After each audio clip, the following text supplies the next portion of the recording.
Apa itu tuberkulosis paru? Tuberkulosis atau TBC paru merupakan penyakit yang disebabkan oleh bakteri Mycobacterium tuberculosis yang menyerang organ paru-paru. TBC dapat menular melalui dahak yang terbersihkan saat batuk atau bersin, di mana bakteri TBC akan tersebar di udara bebas. Infeksi TBC dapat terjadi saat seseorang menghirup udara yang mengandung bakteri tersebut. Tidak semua orang akan langsung terinfeksi, namun bila saat imunitas rendah, seseorang bisa berisiko terkena TBC. Di masyarakat, TBC juga dikenal dengan istilah flek paru atau paru-paru basah.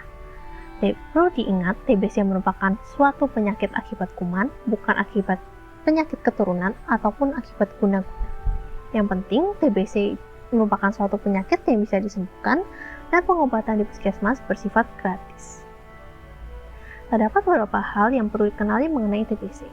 TBC terutama dapat menyerang kelompok berisiko, yaitu kelompok orang dengan imun yang rendah, yang memiliki kontak erat dengan pasien TB atau bertempat tinggal di tempat yang padat.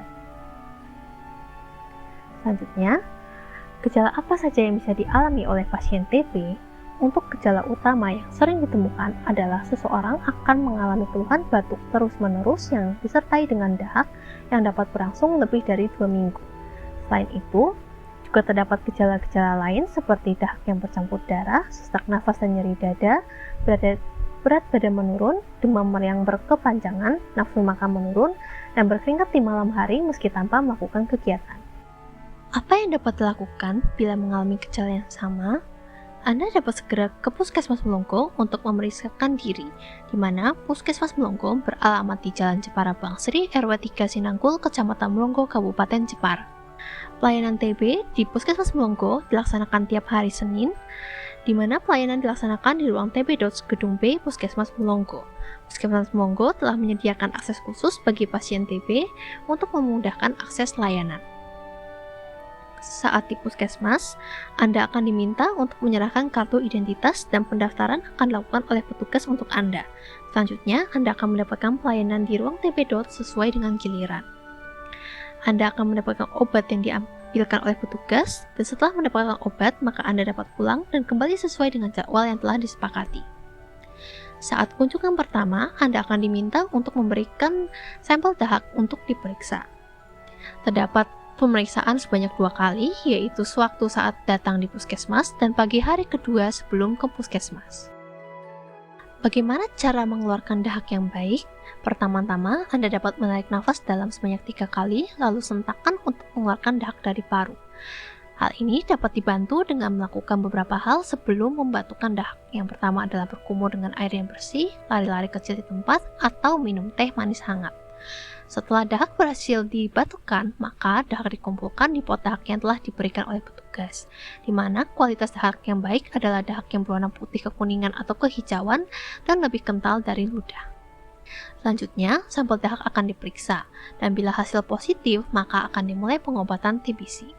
Obat antituberkulosis atau OAT merupakan obat yang disediakan oleh layanan kesehatan yang bersifat gratis, di mana obat ini dikonsumsi selama 6-8 bulan, dibagi menjadi 2 fase, yaitu fase intensif selama 2-3 bulan di mana obat diminum setiap hari, dan fase lanjutan selama 4-5 bulan di mana obat diminum 3 kali seminggu. Di mana untuk OAT ini diminum di pagi hari sebelum makan atau malam hari sebelum Anda tidur. Dalam perjalanan pengobatan, pasien TB akan ditemani oleh pengawas minum obat atau PMO. PMO adalah orang dekat pasien yang disetujui oleh pasien untuk mengawasi dan mendampingi pasien hingga dinyatakan sembuh. PMO ini memiliki tugas untuk memastikan pasien minum obat teratur hingga selesai, memberikan dukungan emosional kepada pasien, memantau perkembangan pasien termasuk efek samping obat, dan membantu memberikan edukasi kepada anggota keluarga dan masyarakat sekitar mengenai kondisi pasien. Efek samping obat merupakan hal yang dapat ditemui selama pengobatan. Segera laporkan kepada PMO atau petugas kesehatan bila mengalami gejala dan untuk mendapatkan penanganan yang sesuai. Mengingat cara penyebaran TBC melalui udara, puskesmas perlu melakukan tindakan investigasi kontak.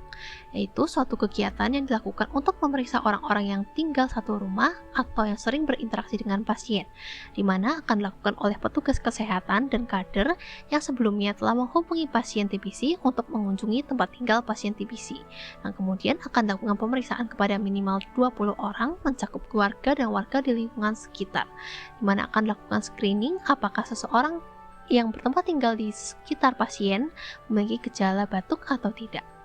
Untuk kelompok yang mengalami gejala batuk, tidak mengalami batuk namun memiliki faktor risiko, ataupun kelompok anak di bawah 5 tahun, maka akan dilanjutkan pemeriksaan lanjut dan penanganan di puskesmas, dan akan diberikan TPT kepada kelompok tertentu. Sedangkan untuk kelompok yang tidak batuk dan tidak ada faktor risiko, akan dilakukan edukasi dan pemantauan ulang dalam 6 bulan. Apakah itu TPT? TPT atau terapi pencegahan tuberkulosis adalah obat yang diberikan sebagai pencegahan kepada orang yang tidak sakit TBC. Ditujukan kepada orang dengan kontak serumah, orang dengan HIV/AIDS, dan orang dengan faktor risiko. Tujuan dari TPT adalah untuk mencegah sakit dan menghilangkan TBC dari masyarakat. Terdapat 4 jenis TPT, di mana terdiri dari beberapa obat yang berbeda, namun semua obat memiliki efek yang sama. Pemberian obat disesuaikan dengan usia dan kesediaan obat, dan pembeda hanyalah lama obat dan frekuensi minum obat. Baik pasien TBC atau orang yang mendapatkan TPT harus rutin minum obat untuk mencegah komplikasi penyakit yang akan menyebabkan pengobatan yang lebih mahal, sulit, dan lama. Selain pengobatan, juga perlu dilakukan penerapan gaya hidup sehat seperti menutup mulut saat batuk dan hidung saat bersin, makan makanan yang bergizi, tidak merokok, olahraga teratur, buang dahak ke lubang WC, dan memastikan ventilasi udara rumah yang baik.